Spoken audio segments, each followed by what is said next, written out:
over the last 3 years, DIWA has been busy implementing the Brave Tan project.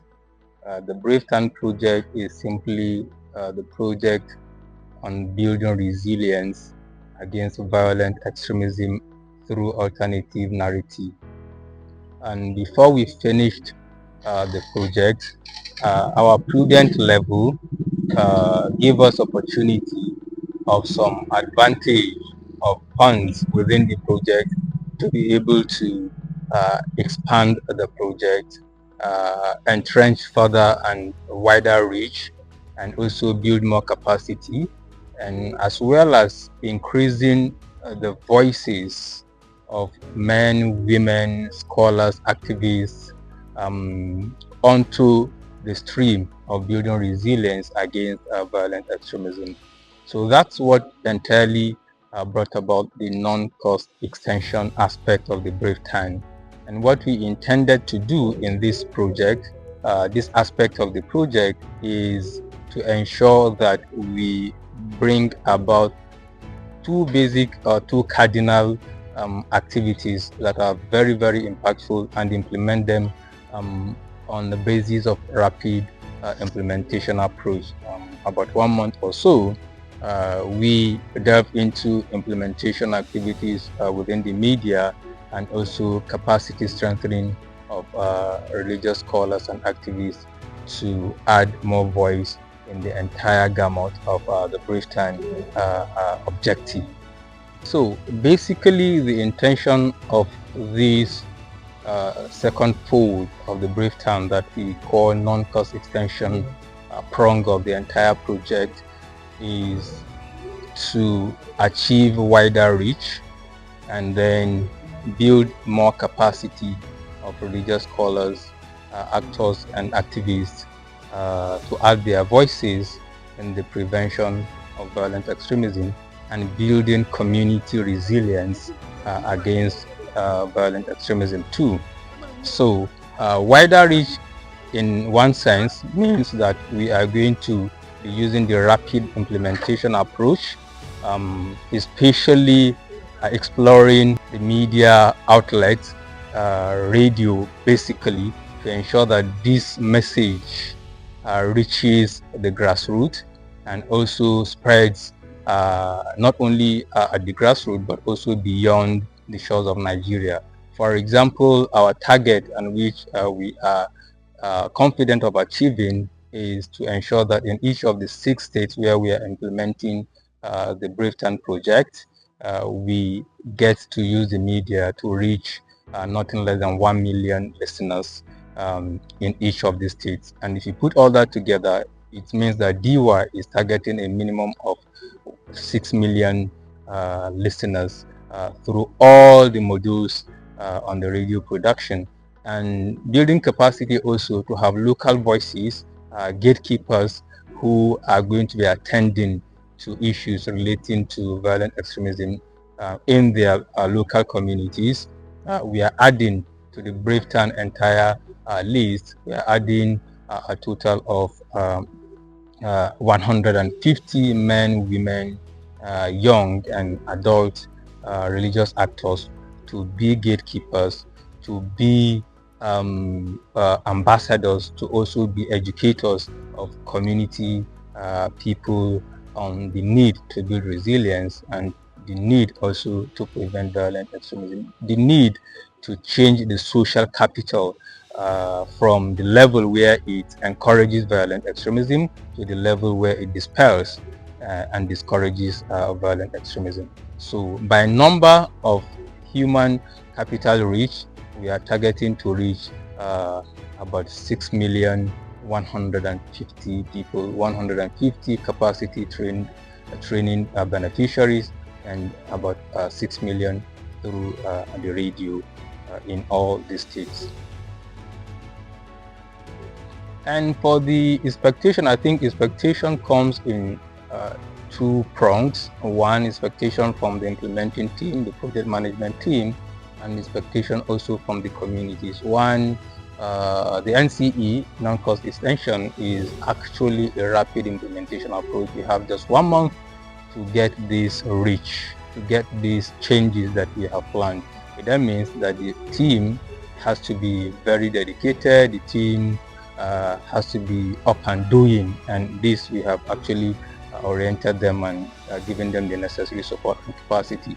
Now, outside is that, and the expectation is within this short period, whatever engagement we are having is going to be extensive, the intensive and the extensive. For example, capacity training has to be fully residential for these people whose capacity are going to be built or strengthened, to focus and get all the benefit from the content and ensure that they don't miss anything out, and be highly prepared for the messaging within their community. So these are simply the expectation. And also cooperation from stakeholders like the radio stations, media organization, religious actors and their organization, where we are going to be we drew the participant from. All these are some of the expectation we have, and also to ensure that the atmosphere, especially political and economy, does not also impede on the entire activity. Now, if you put all this together, you find that Brave Tan, in its 3 years, including the non-cost extension, has really created a lot of impact. One is shift in the social capital of the communities where we have worked. Now, in these communities, the relationship, before we entered these communities and started our Brave Tan engagement, the relationships were somewhat individualistic. People were going on their businesses on individual basis. They were not too used to group-based activities because of this extremism that has taken toll on their thinking and trust level between themselves. But when we came in, and I mean after engaging them in all the prongs of the Brave Tan, from media, training, and literature, and a lot of community action plans that we have practically implemented, we left those communities changing the nature of the social engagement. Now you have most of them establishing community-based organizations, community-based groups, most of them organizing periodic town hall engagement, periodic engagement between the leaders and the led, periodic education, and activities that strengthen the bond in the community and also strengthen the trust within the community. And that's basically some of the things we wanted to see: the entire social capital, how they relate to themselves, how they have more confidence in doing things together, how they trust themselves, and how much they are able also to base their relationship on the common goods and the common goods of the community. And this has really been established. And in fact, one basic change is that now discussing violent extremism is becoming the new normal in the communities. These were things that you hardly are able to talk about them if most likely you are not on the other side. But now people confidently bring those issues up. People can see early warning signals and attend to them and address them. But I thought these things are not being done before because of the fears and because of the absence of the skills to use to address them. And thirdly, the issue of jihad. This is the most critical area. Most of our youth do not understand the actual meaning of what jihad is. They thought jihad is an act of taking a sword and fighting a Muslim or non-Muslim. But we have been enlightened by our scholars and facilitators that jihad is not necessarily taking a weapon to fight a kufr, but it's a strife or struggle made by our people, at least to enlighten and to do something good. You know, people are just mentioning jihad anyhow and they are translating it anyhow. They are just misleading people, using the Quran verses, using the thought of other scholars in the wrong way. Don akwai wayanda za su yi kamar irin da fari ba mu sani ba lokacin da DIWA ba ta koyar da mu ba din. Ciki suna zuwa da ciki in sun kwashi 'ya'yan mutane sun tafi da su an musu ciki. Kana ji ko? To in ka zo sai mu ce ha 'ya'yan Boko Haram ne ayin haka sake haifa musu yaran sun sake haifa za su addabe mu har suna zubarwa. To da muka zo wannan training na DIWA din. Hatta ni ina da sani mata sun kai 15 wanda ina hana su in an kawo 'ya'yansu su ce za su kai 'ya'yan a zubar da 'ya'yan ina cewa ba haka bane su ma ba a san wanda za a haifa ba.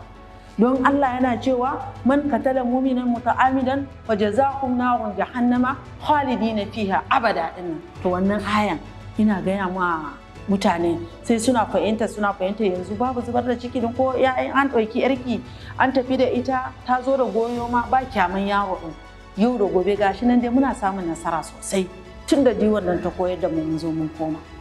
Alhamdulillah, some of these issues have been, especially, Bida is one of the controversial areas in Niger State because we have a lot of people with this type of extreme views, and we have been battling to